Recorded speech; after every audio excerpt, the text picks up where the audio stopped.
रहा है और आपने देखा भी होगा, पढ़ा भी होगा, पोस्ट भी किया होगा। कांग्रेस के आप नेता भी हैं और सामाजिक कार्यकर्ता भी, अपने क्षेत्र के मुखिया भी हैं, लेकिन जिस तरीके से लगातार ये देखने को मिल रहा है, तो क्या लगता है कि पूरे देश में इस तरीके के निजीकरण से क्या लाभ होगा देशवासियों को या कुछ और? सबसे पहले आपके चैनल के माध्यम से हम ये बता देना चाहते हैं कि जो हमारे प्रधानमंत्री जी ने जब 2014 को जब उन्होंने अपने चुनाव का संकल्प किया था, उन्होंने सबसे पहले कहा था कि इस देश में जब हम आएंगे तो कम से कम काला धन लेकर आएंगे। हम काला धन लाने का भी काम उन्होंने नहीं किया। उन्होंने कहा था कि देश में स्वरोजगार का बोल रहे हैं कि अपने देश में सारा चीज़ को उत्पादन करेंगे, लेकिन देखने को यह मिल रहा है कि तमाम चीज़ जो हमारे रेलवे है, जिस रेलवे ने इतना बड़ा लोगों का रोजगार देने का काम किया, युवाओं को रोजगार देने का काम किया है, उस रेलवे का इस प्लेटफॉर्म को, रेलवे को भी इन्होंने निजीकरण करने का काम करें। और आखिर निजीकरण की ओर जा रहे हैं, तो निजीकरण का मतलब समझते हैं कि लड़कों का दोहन, लड़कों का रोजगार छीना जाएगा, युवाओं का रोजगार छीना जाएगा। उन्होंने कहा था कि रोजगार हम देंगे, 2 करोड़ रोजगार देंगे। हम माननीय प्रधानमंत्री जी से पूछना चाहते हैं कि आपका 2 करोड़ रोजगार कहाँ गया? ये तमाम जो इनका एक भी बयान जो काला धन का मुद्दा हो, रुपया डॉलर का बराबर लाने के रुपया का मुद्दा हो, या तमाम जो भी इनके साथ मुद्दा पर हुआ है, रोजगार का मुद्दा नौजवानों के आए थे कि 2 करोड़ रोजगार हम देंगे, हर क्षेत्र को हम विकास करेंगे, बुलेट ट्रेन लाने का काम करेंगे। लेकिन हमारे प्रधानमंत्री के द्वारा एक भी अपने काम पर, अपने वादे पर उन्होंने कायम नहीं हुआ। न काला धन वापस आया, न आप 2 करोड़ रुपया का 2 करोड़ लोगों का रोजगार देने का काम किया, और जो रोजगार बचा भी था या कोरोना का महामारी में भी रोजगार खा गया। तो क्या लगता है कि कोरोना महामारी में इस तरीके के फैसले लिए जा रहे ताकि देश की जनता कोरोना में व्यस्त रहे और देश की संपत्ति को निजी कर दिया जाए? सबसे बड़ा चीज़ कि ये कहीं ना कहीं कोरोना की जो महामारी में जो गवर्नमेंट की जो नीति चल रही है, चाहे बिहार सरकार की हो या केंद्र सरकार की नीति हो, कहीं ना कहीं बिहार के लोगों से या देश के लोगों से छल किया जा रहा है। छल करने का कारण ये है कि आप इस देश को बताने के काम क्यों नहीं कर रहे हैं। और आज ही एक टीवी डिबेट पर चल रहा था, आपने बोला था कि 1 इंच भूमि भी चाइना नहीं हमारा कब्जा किया है, जबकि हमारा आज एक चैनल के माध्यम से, न्यूज़ 20 के माध्यम से ये मालूम चला है कि चाइना ने हमारे फिंगर 4 तक पहुंच चुका है और वहाँ पर अपने कनेक्शन का काम कर रहा है। तो किसी भी मुद्दा पे इस देश के प्रधानमंत्री के द्वारा सत्य नहीं बोला जा रहा है। जो आपने पूछा रेलवे का निजीकरण के बारे में, तो आपके दानापुर के स्टेशन बेचा जा रहा है, पटना के स्टेशन को बेचने का काम हो रहा है, मुगल शहर के स्टेशन को बेचने का काम हो रहा है, दिल्ली के स्टेशन को बेचने का काम हो रहा है। निजी हाथ में जब जाएगा, हमारे लोगों के हाथ से रोजगार को छीनने का काम हो रहा है। तो क्या लगता है कि जिस तरीके से लगातार ये तो बिहार में रोजगार कहाँ? सर, जब आपने नीतीश जी ने जब लालू जी से सत्ता छीनने का काम किया था, उन्होंने सबसे पहला मुद्दा रखा था कि पलायन रोकने का हम काम करेंगे। हम नीतीश जी से पूछना चाहते हैं क्या पलायन रोकने का आपने काम किया?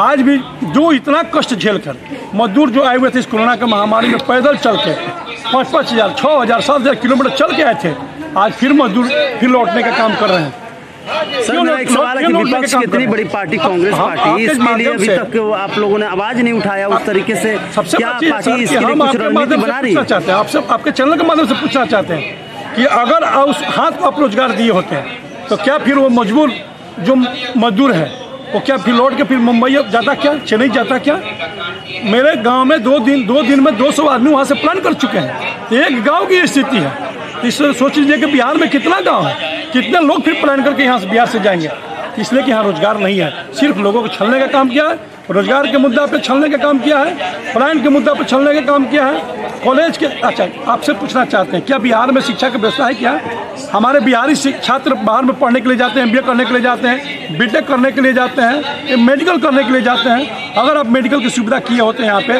तो क्या मेडिकल करने के लिए हमारे बाहर में बिहारी छात्र जाते हैं? क्या आप इंजीनियरिंग कॉलेज खोलते तो क्या हमारे बिहारी छात्र इंजीनियरिंग करने के लिए बाहर जाते हैं? ये तमाम मुद्दा पर हमारी एक बिहार सरकार हो या केंद्र सरकार है, ये डबल इंजन की सरकार फेल अभी है। यदि रेलवे निजीकरण हो जाता तो आम आदमी पर क्या असर पड़ेगा? सबसे बड़ा चीज़ है कि युवाओं का दोहन होगा, सारे नौजवानों का दोहन होगा।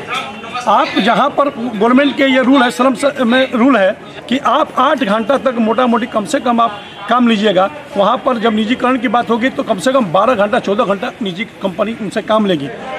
श्रम का दोहन होगा, लड़कों का युवाओं का दोहन होगा। तो और ये तो रेलवे हो गया, और कई चीज़ें जो हैं अपने देश में निजी हाथों में दिया जा रहा है, तो तो क्या लगता है पूरे देश को निजी हाथों में देने का साजिश के तहत कुछ किया जा रहा है? सबसे बड़ा चीज़ आपके माध्यम और प्रेस के माध्यम से भी हम लोग का मालूम चल रहा है कि सबसे हमारा बेनिफिट अगर कोई है भारतीय जीवन बीमा, उस कंपनी को भी निजी हाथों में देने का इन्होंने काम किया है। न जाने इशारे, जब आप हर कंपनी को, हर विभाग को निजी देने का काम कर रहे हैं तो यही आप मान के चलिए कि हर व्यक्ति को निजीकरण करने का काम करेंगे। एक जोक चल रहा है, ये मेडिकल में लोग एडमिशन करने के लिए जा रहे हैं, अपने छात्र को एडमिशन कराने के लिए जा रहे हैं, वो बोला है कि इतना रुपया दीजिए, क्यों भाई? तो हम निजीकरण कर दिए हैं, इसमें आपका कोई सुनने वाला नहीं, सरकार सुनने वाला नहीं है। लाख लोग चिल्लाए लेकिन ये सरकार सुनने वाला नहीं है, बड़ी सरकार सुनने वाली नहीं है। तो क्या लगता है कि देश में पूरी तरीके से एक व्यक्ति विशेष का साम्राज्य चल रहा है? अपने मीडिया के बंधु हैं, अपने पूछने काम के कांग्रेस इसमें क्या कर रही है। जब कांग्रेस कोई भी मुद्दा पर इनको घेरती है, राहुल गांधी जी का जब कोई भी स्टेटमेंट आता है प्रधानमंत्री के खिलाफ में, उन्हें इस देशद्रोही साबित करने की कोशिश लोग करके कि ये देशद्रोही भाषा बोल रहे हैं, ये सरकार के खिलाफ बोल रहे हैं, ये मोदी के खिलाफ बोल रहे हैं। हम आपके माध्यम से पूछना चाहते हैं, क्या इस देश के प्रधानमंत्री से क्वेश्चन पूछने का अधिकार नहीं है? क्या आपकी तनख्वाह की सरकार चली है, हिटलर की सरकार चली है, क्या मुसोलिनी की सरकार चली है? हम लोकतंत्र में, ये लोकतंत्र है तो लोकतंत्र में हम आपसे सरकार पूछेंगे, अपने सरकार से सवाल पूछेंगे। हम देशद्रोही नहीं हैं, हम इस देश में हैं तो निश्चित आपसे क्वेश्चन पूछेंगे और आपका जिम्मेवारी बनता है कि आप उसका पीएम केयर फंड। कुछ लोग तो निजीकरण को लेकर बड़ा मतलब कोई दूसरे तरीके करके नहीं, अच्छा है। देखिए, जिस जो मोदी भक्त हैं उनको अच्छा लगेगा, लेकिन जब लोगों के ऊपर जब मार पड़ेगी तो उस दिन पता चलेगा कि लोग के ऊपर कितना इसका भार पड़ रहा है।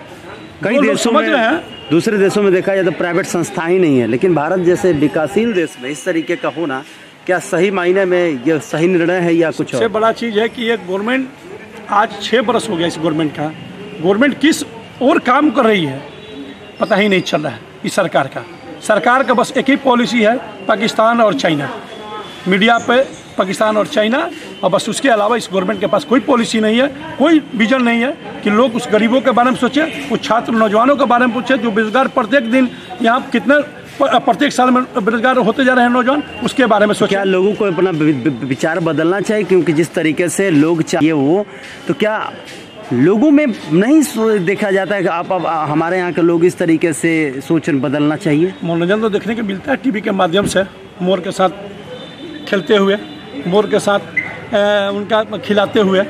अब तो मोदी जी को लगता है कि कोई काम ही नहीं है, बच गया है, अब बस वही अपने आवास में घूमते हैं, टहलते हैं और मोर के साथ चहलकदमी करते हैं। तो इस देश के प्रधानमंत्री जब इतना फ्री हो जाएंगे, इससे यही अंदाज़ा लग रहा है कि इस देश के और उनकी ध्यान नहीं है, अपने समय को व्यतीत कर रहे हैं और इस देश के समय को व्यतीत कर रहे हैं, समय को बर्बाद कर रहे हैं। तो क्या लगता है, अभी बिहार में विधानसभा चुनाव नज़दीक है, कई तरीके की बातें आ रही है सामने, तो क्या लगता है कि आप लोग कुछ इस चुनाव में कुछ अपना दमखम के साथ कुछ बड़ा पहलू रखेंगे इस बार? आपके चैनल के माध्यम से बता देना चाहते हैं कि ये 15 वर्ष जो इनकी सरकार है, ये पूरी तरह से फेल है सरकार, और इस सरकार के खिलाफ लोगों के आक्रोश है।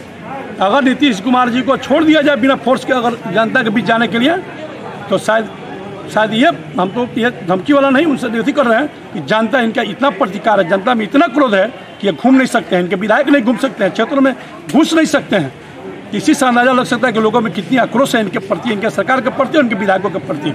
इस चुनाव में निश्चित ही बिहार में परिवर्तन की लहर बहेगी और तेजस्वी की तेज की सरकार जरूर बनेगी।